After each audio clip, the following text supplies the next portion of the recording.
করিমগঞ্জ জেলায় আসন্ন ঈদ উল আজহা উৎসব সুষ্ঠু এবং শান্তিপূর্ণভাবে সম্পন্ন করতে করিমগঞ্জ জেলা প্রশাসনের উদ্যোগে শনিবার করিমগঞ্জ জেলা আয়ুক্ত কার্যালয়ের সভাকক্ষে এক বৈঠক অনুষ্ঠিত হয়।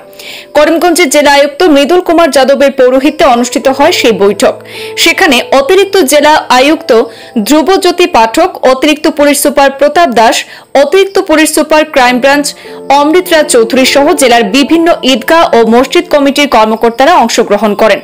এতে করিমগঞ্জের সার্কেল অফিসার জয় ক্রিশ্চিয়ানা তিনি বিগত বছরের ঈদ উল আজহা উৎসব উদযাপনের জন্য গ্রহণ করা বিভিন্ন সিদ্ধান্তের কার্যসূচি পাঠ করেন।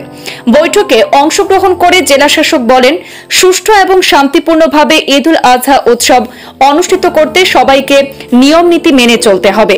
এতে তিনি কোরবানি কোনো প্রকাশ্য স্থানে না করতে আহ্বান জানান। পাশাপাশি তিনি বলেন, কোরবানি যেখানে দেওয়া হবে এর আশেপাশে অবশিষ্ট বর্জ্য গভীর গর্ত খুঁড়ে ভালোভাবে পুঁতে ফেলতে হবে। এতে তিনি কোরবানির মাংস পরিবহন না করে ওই স্থানে নিজেদের মধ্যে বিতরণ করতে আহ্বান জানান।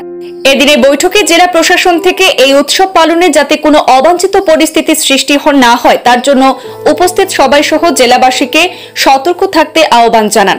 পাশাপাশি কোনো ধরনের অবাঞ্ছিত ঘটনা ঘটলে তাৎক্ষণিকভাবে নিকটবর্তী পুলিশ স্টেশনে জানাতেও অনুরোধ করেছেন।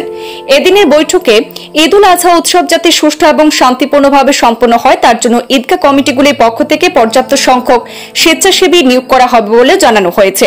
পাশাপাশি ঈদগাহ কমিটির কর্মকর্তারা জেলা প্রশাসন ও পুলিশ প্রশাসনের পক্ষ থেকে সব ধরনের সহযোগিতাও কামনা করেন।